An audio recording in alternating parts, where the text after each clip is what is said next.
Yeah. All right, everybody. Welcome to this episode of Video Game Bang. We are coming live from our own homes for another special social distancing edition. We are taking this very seriously and staying miles apart just to be safe. I am the host for tonight, the real David Webb, and to my right in the pattern of Twitch, nope, that's left, is emmaskies. You can't see me because I don't have my camera on because I didn't feel like putting on makeup for this. See, I didn't put my makeup on either, Emma. It's fine. So what you can instead is see some sort of looking brown square with a very sunset-y picture of Emma in the middle. And to her left, right, is Curtis. This is going well. This is going really well. It's going about as well as it can't. What's up, y'all? It's your boy Kurt, aka Skip, here, keeping distance. I think, me and Webb are probably the closest. Well, actually, Webb, you're in a whole nother location. We are literally all considerably miles apart, but together, I think me and Emma are the closest right now. I think you guys are close. I'm farther away, but we're here together on stream to try to bring you guys a little bit of VGB vibes to take your mind off of what's going on for a little while and enjoy yourself. But anyway, thanks for all of y'all tuning in. We're glad to have you here. Before we take your mind off of what's going on, I haven't been on in a while, so I have some things to say about what's going on. I had a really big scare yesterday. I thought things were getting really serious. I had heard that Starbucks was like completely closed, and that's when I got nervous about what's going on. But They're not, so we're okay. Everyone's fine. I got coffee, and I was there again this morning. Drive-thrus are still open, so we're good there. But I could not find a damn tortilla today in the stores, so we're back on red alert. Devastating. Everybody. In the midst of all of this, it's getting unlivable. I don't know how we're gonna make it through. But I feel bad because I'm kind of inadvertently hoarding tortillas because Curtis! We use a lot of them in my household, and what I do is I'm like, it's always like we have Taco Thursdays, Fridays, Sundays, Mondays, everything. So I always go to buy taco stuff, and I'm like, we don't have tortillas at home, I'm sure of it, and then we really do. So I have like I have like 3 packs full of tortillas and then like a half pack. So Webb, you should have just stopped by. I could have flung them to you like a Frisbee. I was half joking, half not joking when I was saying that I should go through the Taco Bell drive-thru and order a bean burrito, but with no beans, and just get a tortilla from them. The hell is wrong with you? So I can go back and I can make my own bean burrito that I was going to make at home. But anyway, I was here last week. I was sick last week. I did not get the plague. I went in and I got tested. I was telling Emma when we were off air, I went to the doctor's office, just like for like a variety of different things because I got a new doctor, so he had to like establish care and all that. So I went there, and first thing they did is they give me a questionnaire, and it's like, I've been outside the United States. Have you been in contact with anybody, positive for COVID-19? And then it was like, do you have any of the following symptoms? And I had a cough. I didn't have a fever. I didn't have anything like that. I was super like monitoring that like crazy. And so I marked I had a cough, and that was it. So I handed it back. And even like the nurses that were at the front desk were like, wait, you have a cough? And they like handed me like this like face shield.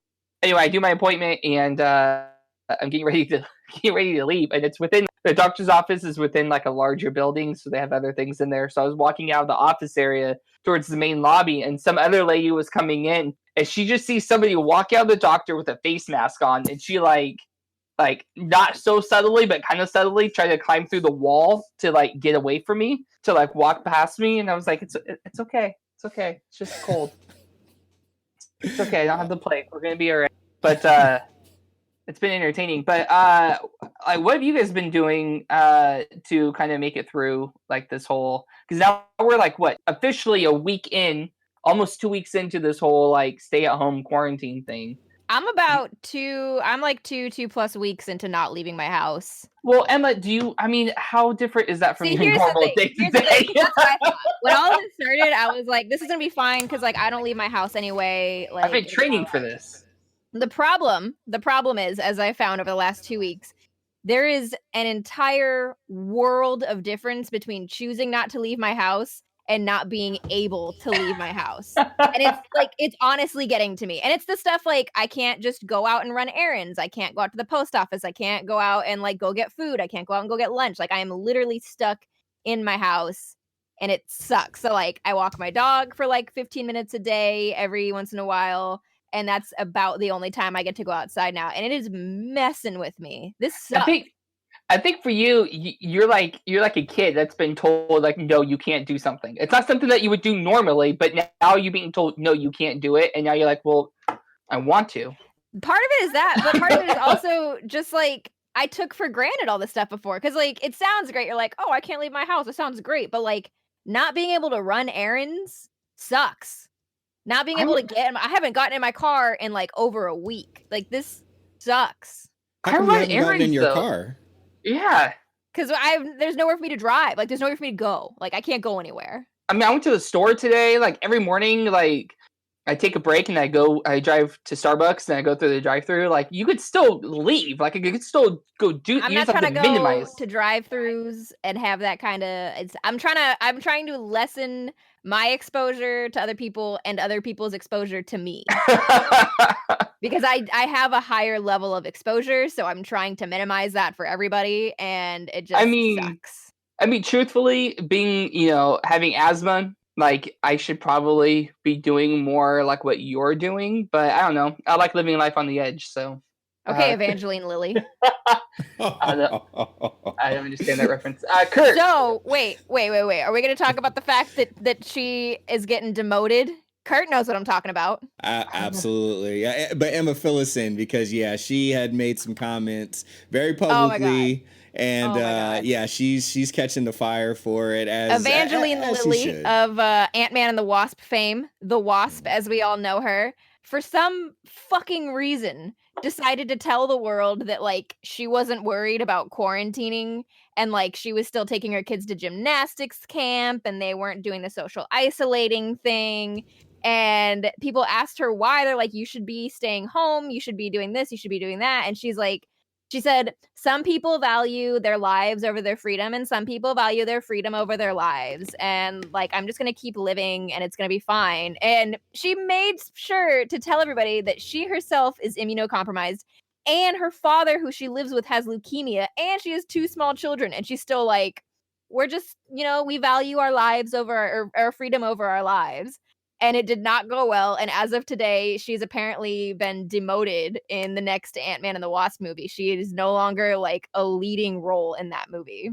Well, I mean, she's also Canadian, so what do you expect? But here's the big thing. What does that mean? She was in Lost? Yeah, she was in like the entire thing of Lost. I had to Google her because I didn't know who this was until you She's said. She's also in The Hobbit. Oh, snap! She is it's too. Tauriel. She's the only woman in those movies. Besides Galadriel. Dang. They had to make her up so there would be a woman in those movies. Kurt, what are you doing to pass the time in social distancing? So myself, I've worked from home for like last 5, almost 6 years. So I'm used to spending a lot of time at home. But what's interesting is on the flip side, it was really important for me to get out the house to have a good balance because luckily I have roommates now, so there's a little bit of social interacting, but I used to live at home and work. I used to live by myself and work at home, so sometimes I literally wouldn't have human interaction for days, and things got pretty weird. That's when I had to start doing things like podcasting and stuff like that to like get out. So it has been a little difficult now because being responsible, being someone who has asthma, and this is a disease that affects the respiratory system so much, and then 2, on the flip side, trying to be respectful of other people. Some people get it and are asymptomatic, so they may not know that they have it, and they can pass it on to someone that does have a more compromised immune system. So in trying to be responsible and lessen all of our exposure, I've been, catching up on some comics. I've been reading comics a little bit more. Still not as much as I wanted to. I'm like, oh, I'm gonna read all these books, and then I've been watching tons of YouTube and doing that. I have been going on other people's streams more, which has been kind of nice. That's been where I've been getting some of my interaction from.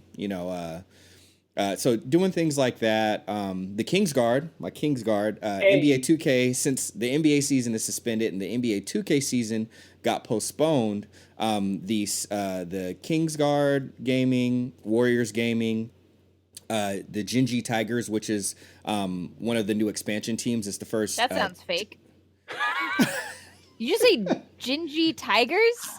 Yeah, they're the Chinese team. Okay. Yeah. I was like, what NBA team are they? Like, wait, how is it spelled?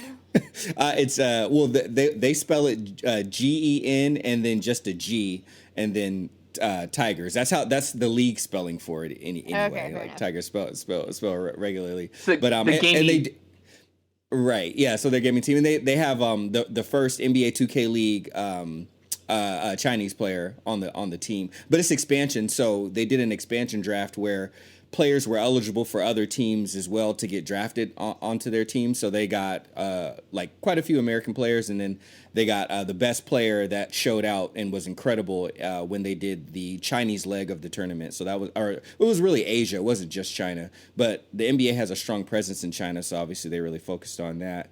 And it was the other expansion team, which is the Carolina Hornets. So Charlotte Hornets. Okay. So those four teams, since the Gingy Tigers are based in LA, though, because you don't want to be flying from Shanghai, to New York once a week, once this is all over. So anyway, those four teams, since they're pretty close in proximity, the Charlotte is actually out here right now too, since it's the first year for both of them. They did a 4-team tournament, and the Kings went undefeated, so that was really cool. So I really engaged in that big time, because I was honestly, it got the last few days, just to be transparent, it got pretty bad. I was having panic attacks, like a few a day, and just like really tripping out. And those tournaments gave me immense relief, just to get my mind off of all that stuff, be able to focus on something, chatting with people in there, seeing some of my friends that I know from like Twitter and stuff like that. So that was really big for me. And one more special thing that I thought was really cool.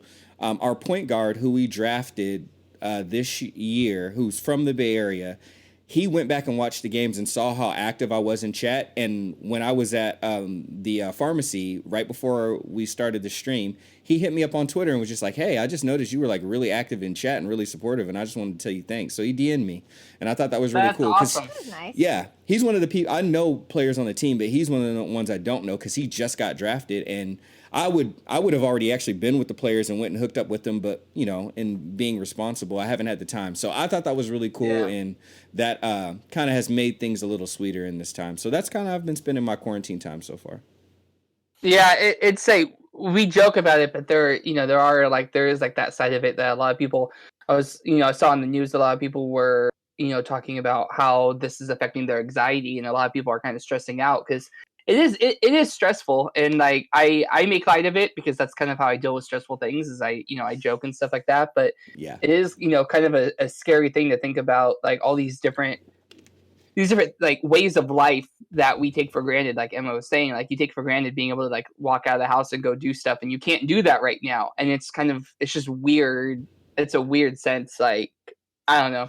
But yeah, no, definitely. Yeah, it's been weird. Like for me, with my work, it's primarily been like in office. Like we have 4 different offices, and some people were already kind of working from home at least part of the week. But for the past 2 weeks, it's just been converting everybody to working from home. So it's just been like a nonstop. I've been on like quarantine since Tuesday. So I've been to the office since last Monday, and it's just been wild, just this whole thing. I mean, I kind of like working from home. I mean, like the first couple of days, I haven't in a while because I actually let my subscription lapse. But for the first couple of days, I'd like jump on Xbox on my lunch break, like message like my coworkers, like, "Hey, who's on Xbox? Like, let's play some Warzone," and we jump on Xbox and play some of that for a little bit. But yeah, it's definitely crazy. It's a weird way of life. But all right, so let's get back to video games. let's get back to the show. We, as you can see, Curtis is here, but Corey is not here. Get the C's mixed up. Corey is not here. He had a work prior engagement come up, so we don't have any theme songs. So oh no, it's devastating. I'm so sad. Me and Kurt are gonna have to freestyle it. One, and two, and no, I'm just kidding. I will leave this call. Emma's telling the news. All right, so the one thing that really hasn't been hurting in all of this is the video game industry. At least to an extent of sales. Like esports industry is getting fucked. Like there's a bunch of things, but just buying video games for the most part has not been too affected, which we saw clearly this week with Animal Crossing coming out. Did either of you guys get it? You have a Switch, don't you, Webb? No, I don't have a Switch anymore. You sold it to Jerry, didn't you? I did sell it to Jerry, but I did. My nephew, he got it. And he has been on it for hours, just nonstop, just sitting there playing. I cannot believe how many people are on this game. My entire Twitter feed is Animal Crossing. They sold 1.88 million physical copies in the first 3 days. That's wild. The previous record was Pokemon for Sword and Shield, which was 1.36 million, and they just fucking blew that shit out the water. The entire goddamn world is on Animal Crossing. Okay, so here's the question though: is how much of that is like digital downloads, and how much of that is actual physical copies? That was all physical. How are they getting it? Amazon ordered. Back ordered for like a month. You know what was crazy? It was Rachel. So Rachel is the person like that I know that's obsessed with this. She's been wanting this for forever, and she ordered it. She ordered it so long ago. She ordered like the pre-order edition, so she got the bag with it. And then she's like watching on her timeline as everybody gets it, and hers didn't show up. No. And then it didn't show up the next day. And then it didn't show up the day after that. And then UPS finally came to her door, and she opened it, and it was just the pre-order bag and not the game. It took her like 3 days to get her package. UPS showed up at like 6 p.m. 3 days after it came out, and she finally got it. But yeah, it was people that had ordered it already. At that point, like GameStop stores hadn't shut down, so you could still go in and buy it. And I want to say that might have been, actually, now that I'm thinking about that, it might have been just in Japan, because it was Japan's highest selling. Like, this is insanity. This is fucking insanity. Everybody is on this goddamn game. And then the same day that came out, Doom Eternal came out and broke its own records. Which I'm obsessed with the crossover fan art of Doom Eternal and Animal Crossing. It's been incredible. But Doom Eternal blasted the 2016 Doom reboot, which was their highest sales, their sales records, completely blew that out of the water. Day one, they reached 100,000 concurrent players just on Steam. It's the best-selling game of the week on Steam. Like, this was a good week for video game releases. Absolutely. Yeah. Are either of you getting on Doom? No. I am not getting on Doom. I was watching a stream of one of my buddies playing it. It looks really good. I suck at those types of games. I was trying to play like, I don't know, some game not that long ago. Someone was trying to walk me through. I think it was not Overwatch, but what's like another? Oh, it was Apex. I was trying to play Apex, and I'm like, okay. This is too much dexterity for me. Like, I don't know. I suck at this. Animal Crossing, I have played before because I had it on the 3DS, and I was a little interested in it. And then I don't know why the thought occurred in my mind, like, if I get it, I'm not going to have a lot of people that are going to want to play it with me. And then I didn't realize, like, same thing. I go on Twitter, and like so many of my friends are playing this game, and I'm like, oh my gosh, maybe I should have got it. So I might end up getting it next week.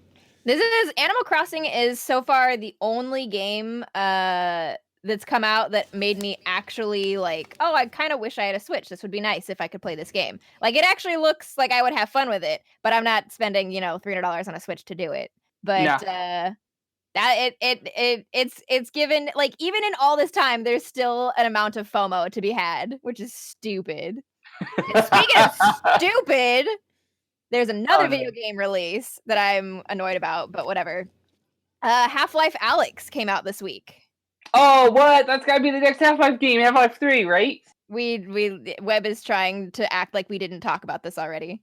Why do you ruin the veil, Emma? Webb has never played Half-Life, so when I mentioned this in the pre-show, and I was like, Half-Life Alyx came out, and you made some comment about like, you made a comment in the way that I thought that like you had played Half-Life, and I got really excited, started like throwing out like titles and names and shit, and you were like, I don't know what any of that is. Yeah, you're like, oh, it comes out between the first one and the second one, and it's before Jose comes and George hasn't shown up yet, and it's just Smith and Jerry, and I'm like, I don't know who these people are. Not one of those was right.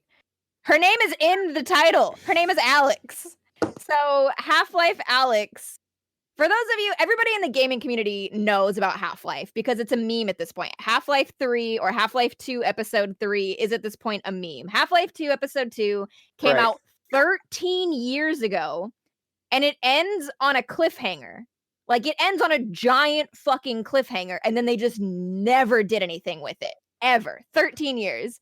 So last year, they announced that there's a new Half-Life game coming, and everybody lost their fucking minds. So Half-Life Alyx is the new game that came out. It is a prequel to Half-Life 2. It takes place between 1 and 2. So Gordon Freeman is not in it. It's just Alyx and Eli. Gordon. Yes, Gordon. I knew it was a G. You were close on that one.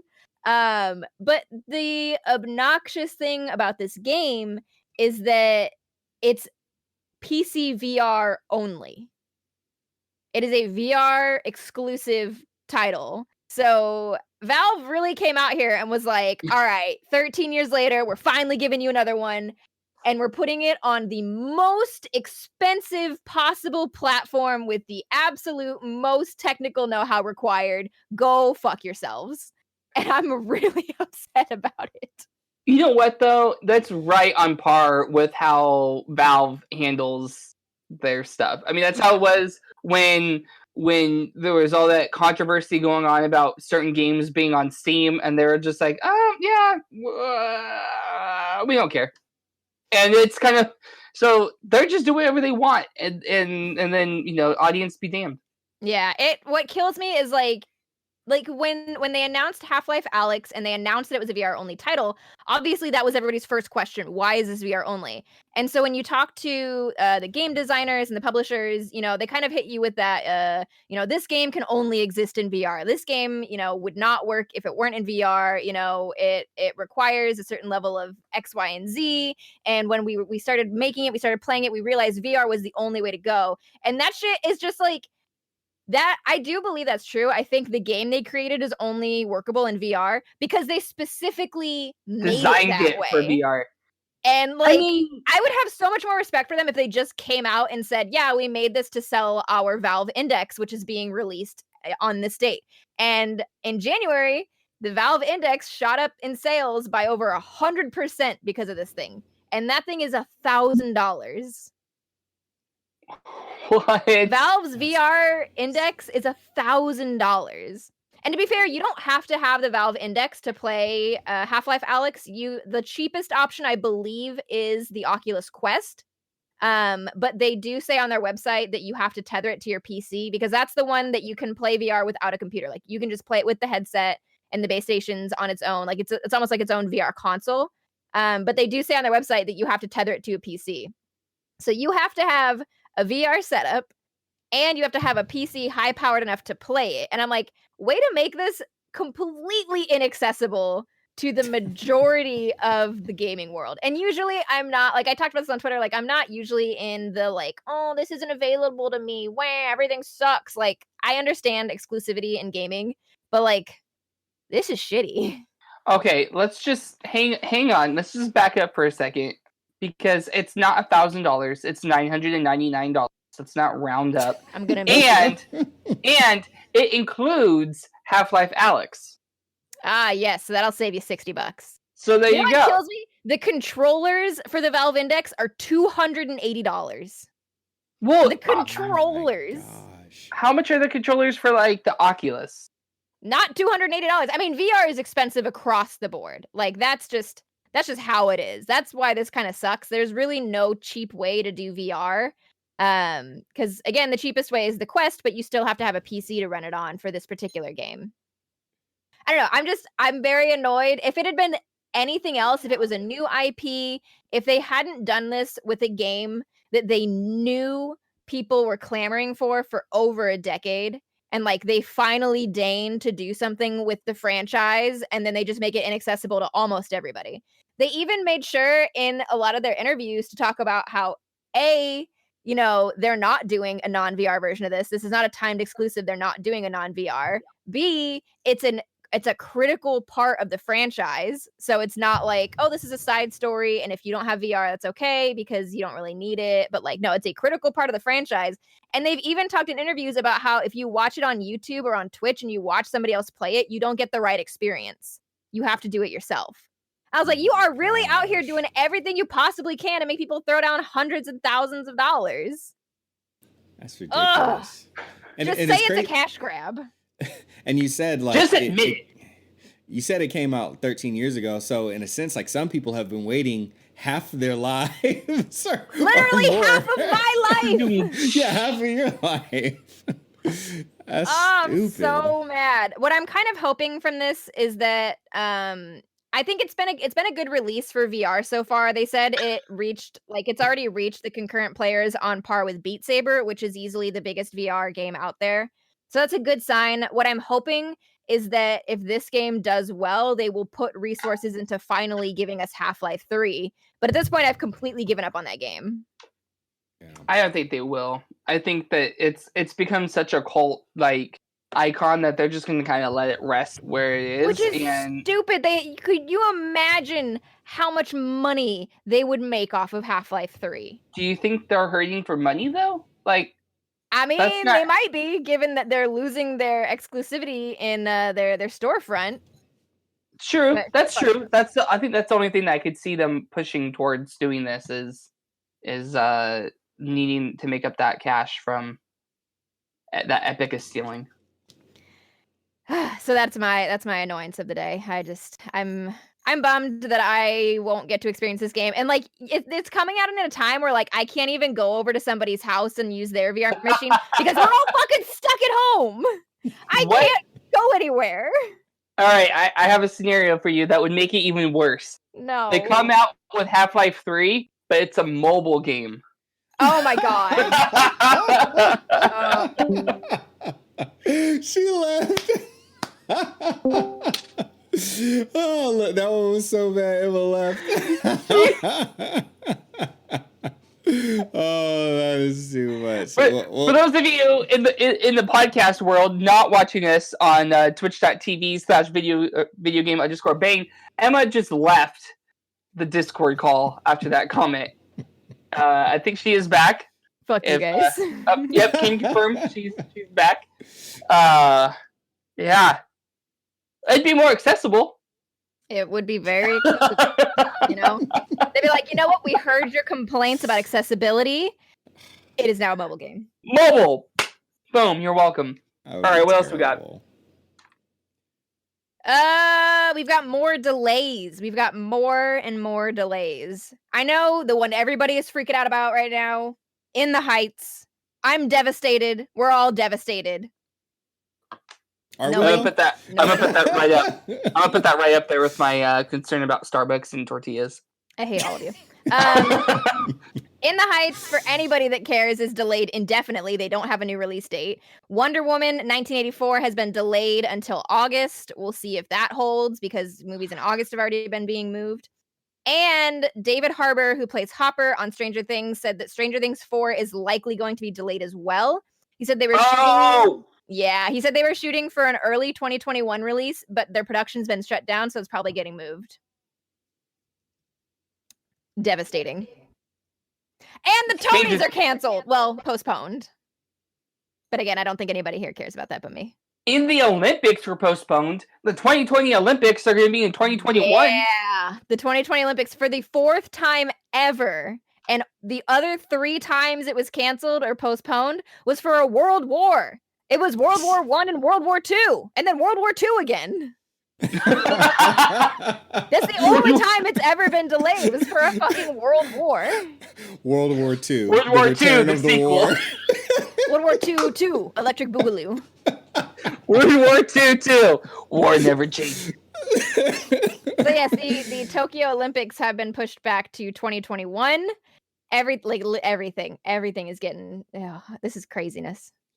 Don't plan on having any fun this year.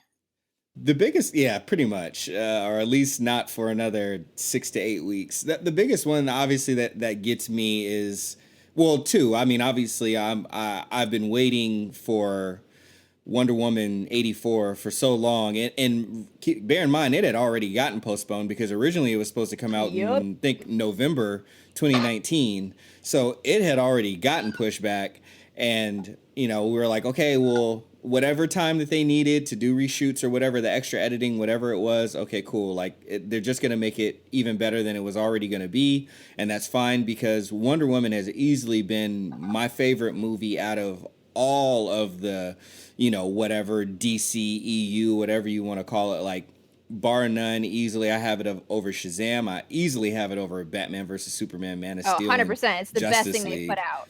Easily over just now. I have to be honest. I still haven't seen Birds of Prey, but it's on digital right now. You can download it as of today.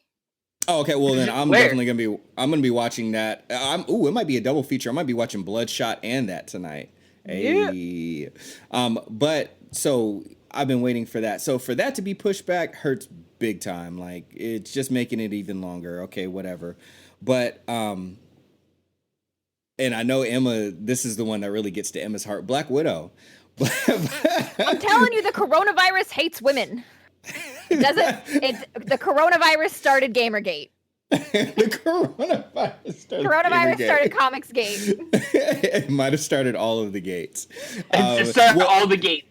All the gates. Coronagate. At the very least, it seems like it's hating on female-led superhero movies. It's a bummer. It's a bummer for female-led superhero movies this year. Yeah. But even bigger than just wanting to see the Black Widow movie, because I do want to see it, I'm interested in how it's going to affect the Captain America, the Falcon and Winter Soldier TV series. It got pushed back too. Because they had to stop filming because they were out there in Prague, and that got stopped too. So now, like and that's one thing that Marvel's been pretty good with, minus the James Gunn incident for Guardians of the Galaxy 3. They've been pretty good about like setting their dates and hitting their dates, and it helps with the continuity of the story and the flow of everything. But if Black Widow gets pushed back, which obviously also Falcon and Winter Soldier got pushed back, I'm interested to see how that might impact the Eternals as well, because they also want to give their movies enough space in between. And, some of these shows are supposed to weave in and out of each other, as that continuity happens, within the MCU. So it's going to be pretty interesting to see, like how both of those are affected. I wouldn't be surprised if after however many months and months it takes for all of this to settle down, Marvel just comes out and puts out an entirely new release schedule. Where like everything kind of gets moved back. Yeah, that would make sense. I'd be surprised if they didn't do that. They would have to, because like Curtis said, like it's a weave in and out of these different mediums that you can't just push one back and then have it be out of order, because then you're gonna. I mean, the Black Widow movie, she's dead. I was gonna say that's the only one that they can push back and they can kind of have some play with because it's a prequel. I think potentially WandaVision should be fine because they actually fully wrapped on the show a few weeks before everything kind of started getting canceled and moved. So WandaVision I think might be fine, but yeah, Falcon and Winter Soldier is definitely getting pushed, as is everything after that. This is just going to be a really, like, we're going to feel the effects of this year for a long, long, long time in every industry, including the actual physical comics industry, which Curtis can tell everybody about because he knows more about it than I do. Absolutely. So that was another one of the things that kind of came out of what was going on as far as the news stories. Diamond Distribution, who, if you're not aware, for people who read comics, or even if you're just interested in the comic book movies, a lot of obviously what they do in the movies, they source from the books and then they adapt it and tweak it and twist it to kind of make it somewhat new and viable for the big screen. Well, the actual company that gets the books from, gets the books after they've been printed. They get them from DC, they get them from Marvel, they get them from Image and Boom Comics and Dark Horse. And then it goes to that distribution warehouse. And then from there, that's where your comic book stores, I don't think so much as Barnes and Noble and stuff, but a lot of your, like pretty much all of your comic book stores, I don't think any are excluded within, especially the US. That's where they get their books from. And yes, it's a monopoly. There's no two ways about it. There were previously some other distribution companies. They're no longer around anymore. If you want to learn more about comic book distribution and how we got to a monopoly, I would check out a video on YouTube from a channel called Comics Tropes. It's a really, really interesting, and it's super shady how we got here. But with that said, Diamond Distribution put out an official notice to all comic book stores. Well, first they started with the DC and Marvel and the publishers. They said, hey, starting on this date, we are no longer accepting shipments of your new print books. So you might as well just stop sending them now, because due to COVID-19, we are going to go ahead and just stop receiving. We're trying to look out for our people. And then they sent out a communication to the comic book stores like, hey, we're not going to be receiving these shipments, but whatever we do have, we will continue to ship those out. We will ship them out. We just won't be receiving any new ones. So all of those comic books, remember, comic books normally come out week to week. Every Wednesday is New Comic Book Day.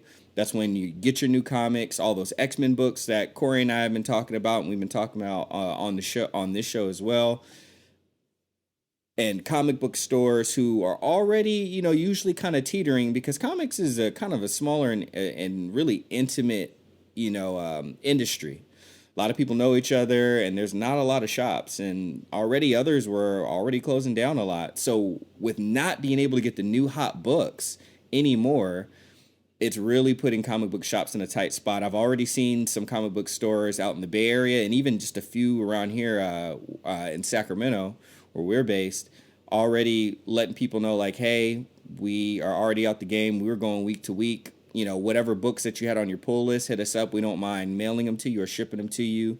A lot of comic book stores were converting to, curbside pickup. We'll run your card over the phone, and then, we can, serve them to you there. But this is easily and that's the thing about having monopoly, right? Like it's not fair for other people trying to come in and competition, and get into that line of business. So there's already that unfairness. But what makes it even harder on the stores is that you're already at the mercy of this entity and how they do business. Now, if they can't do business at all and you rely on them, that's the only way you get your books. What spot does that put you in? So it's been really, really tough on stores all over the place. And then also you got to think creators too. So it's not, Marvel and DC, obviously they're companies that are tied to larger corporations. Marvel Entertainment as a whole, the comics, the movie studio, merchandising, it's all owned by Disney. DC is owned by Warner Brothers, which obviously now is owned by AT&T. So the companies themselves, they will continue to thrive, but every division of business has their own budgets, because you want to make sure a business is viable and profitable. And like Warner Brothers and, I say Warner Brothers more than anything else, they're only going to keep pumping money into something that's not making them money for so long. So I know creators. I have friends that are colorists. I have friends that are artists. I have friends that are writers, and I'm in a DM thread with me, and they're telling me that their books are being put on hold. That's income that their families alone are also waiting from, because they get certain residuals and stuff from books too. So the comic books as a whole are really in a tight spot right now. And yes, of course, you can still purchase digital, which for us just trying to get our entertainment, it's nice to be able to have that access. But again, remember, that income starts and stops at the publishers. That money no longer funnels through your local comic book shop where you may be playing Magic the Gathering, or you go there to meet up with friends, or you randomly start talking to someone about a comic that you never heard of before, and then you get into that book, or you get more information about that storyline. If those places no longer exist, then we lose that income in the community. We also just lose that type of community. So in this time where, as much as you can, try to support your local comic book stores. Even if you're buying back issues or you're buying old trades or stories that you haven't read before, especially as we were just talking about the MCU. So many of these stories are based off of books that some of them have been out for 10, 20 years already. So if you can, anyway, just try to support your local comic book shops because it's a really, really tough time for them. Yeah, it's crazy. Like here in SAC, we got close ties, obviously, to, Oblivion Comics and Coffee. So here in Sacramento, go stop by. They're doing comics. I think if I remember right, Emma, you might be able to speak more to it. They're doing it, like Kurt said, over the phone. You can still get your comics. Yeah, you can get your comics. You can order over the phone or through email, and then they're shipping them out if you get to them basically by that Tuesday. That's probably potentially going to change because of all this. We were doing that specifically for New Comic Book Day. Like if you got to us by Tuesday, then we could ship them out to you. Now that there is no New Comic Book Day after this week, that might change. So if you are interested in keeping up with Oblivion Comics and Coffee, check them out on social media. That's where we're posting all of our updates. And if you're a subscriber already, you'll get updates in your email. Absolutely. And money's tight for all of us. So even other things, if you have creators that you like, they may be doing Kickstarters for their own creator-owned books. Or, as you become stable, if there's a commission, more of them are taking commissions now as additional streams of income. So if you've been looking for a time, maybe get that white cover done for a comic book or get that one commission piece from one of your favorite artists, big or small, now's the time to just kind of lean in and see if you can find a way to support them like that too. Absolutely. All right. What else we got on the news docket, Emma? That's mainly most of the big stuff. We've got a little bit about content, not creators, but uploader. ISP is the word I'm looking for. ISP is the word I'm looking for. There it is. ISPs Nailed it. Doing some things to kind of throttle bandwidth, or not necessarily throttle, but kind of help distribute it to everybody. Distribute it better. Yeah. YouTube is now defaulting to standard definition if you watch videos. And I believe Netflix encouraged people not to watch in high definition. Basically, everybody in the fucking world is on the internet right now. And a lot of these companies can't handle that. And they're like, please help us. Please don't eat all of our server space. Yeah, it's working from home, you have so many people that are using services that were used, like video conferencing, for example. Like my company uses a service called Zoom, which a lot of other companies use, and they're putting out, hey, you might notice some, call quality issues. We're working to, boost up our servers and help try to eliminate that. But just basically the fact of the matter is more people are using the service than ever have. And they're trying to do that. Same thing with our phones. At my company, our phones are all internet based, so it's not an actual phone line. It's so that company put out an email like you might be experiencing some call quality issues. More and more people are using.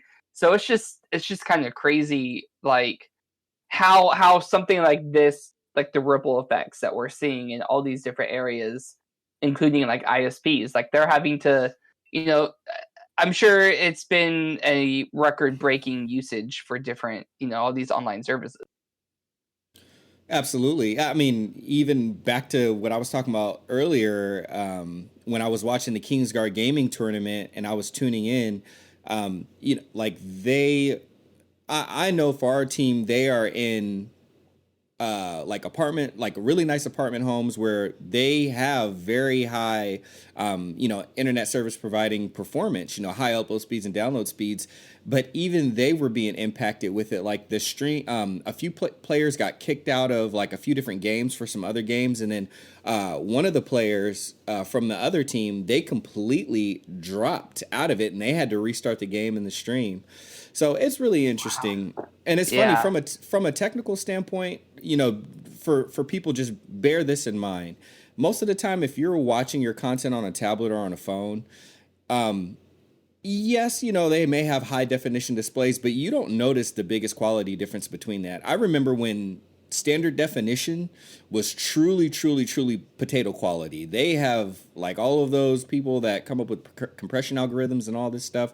They're really intelligent, and you can have really solid quality, even dropping it down to the highest of the standard definition tiers, and then if you go, as you go lower on YouTube, if you go down to like 160, 240p, it's gonna get a little iffy. You're staring at a potato, but you really only truly get like that resolution, and it's only really gonna give you, like the extra detail as you're watching on like a larger screen TV and stuff like that. So if it does make it easier on everybody, if it helps us all out, try to drop it down when you can. But it isn't better for them to be transparent, and some of the things that we're expecting to look a certain way and whatnot, they're like, oh my gosh, like why does it look like this right now? Yeah, I mean, I'm sure, I was talking about it the other night, where I bet you we have these services like Netflix, Hulu, Disney Plus, all these streaming services are probably seeing record-breaking subscriptions right now because everybody's stuck at home. So what else are they going to do? Sit there and watch movies and stream video and stuff like that. So it's crazy. It's crazy. It's a crazy time that we're living in. Absolutely. All right, everybody. Well, with that bombshell, we're going to go ahead and end our show. Thank you guys so much for tuning in and checking us out. We feel like we are really amongst you because we are not in the studio. We're at our own home, sitting here on Twitch, watching it with you guys. So it's an immersive experience. Thank you guys for tuning in. We'll be back next week with more than likely another social distancing episode. And we're just going to keep doing it like this until we get the all clear. And so Emma, do you have anything you want to promote? Charity stream. I'm going to be saying every time for the next, actually we only have one more podcast after this. Oh shit. So April 4th 2020, noon to midnight Pacific Standard Time. I know that money is tight for a lot of people, so anything possibly that you can donate, even if it's just $1, is super helpful. This is going to be a crazy ass stream this year. This is my 3rd year doing it. We have a lot going on. I'm very excited about it. We have over $1,000 in prizes to give away during the stream. I've been working so hard on getting shit this year. This is going to be fucking bonkers.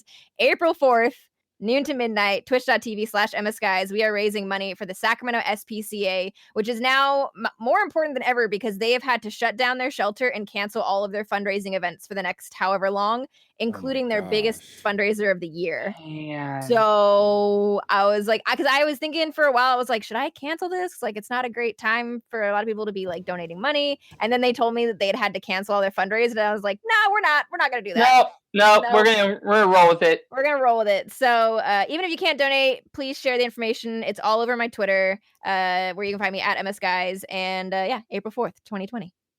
There you go. Kurt, you got anything you want to promote? Anything you want to shout out? Yeah, I'm in a community of just a bunch of like people that talk comics and stuff like that. So keep an eye out on the Thinking Critical YouTube channel. I believe it's thinking_critical, but if you just type in Thinking Critical, you'll see it. It's the only channel that I'll have to do with comics. It's like a white background with like a blue T and a C in it. And we've been trying to do more streams, just like I said, to give people opportunity. So every Saturday morning you'll catch streams. Sunday morning we'll be having them too. Content comes out on there every day. So you'll find comic book conversations talking about distribution or comic book reviews as well. There's something for everybody if you're into comics. So check that out. And then also on my buddy, The Real Comic Stacks. He is attached to Thinking Critical as well. He's one of the comic book aficionados. He's been doing ones called Aficionados After Dark, kind of later in the evening. So tomorrow night I'll be on there. So if you just don't have much to do, or you just, again, looking for something to take your mind off, we should be talking about the MCU, and we might also be talking about some other just straight comic related stuff. And then we'll be talking to chat too, so you can throw us some questions and we'll be happy to answer them for you. And then I will be streaming on the the Twitch for Thinking Critical. So thinking_critical_YT on Twitch. Find me over there. I'll be playing some Marvel Ultimate Alliance actually a little bit after this stream ends. Nice. All right, everybody. For me, it's just pushing Bass. Go check them out, Bass GG, and all social media accounts. We got lots of giveaways. So now that you're home and you have nothing to do, is a good time to enter some giveaways. So Bass GG, we got some good stuff coming out. So go check them out. And that is our show, everybody. Thank you guys so much for watching and tuning in. For emmaskies, skipntosh, I'm the real David Webb saying we'll see you guys next week.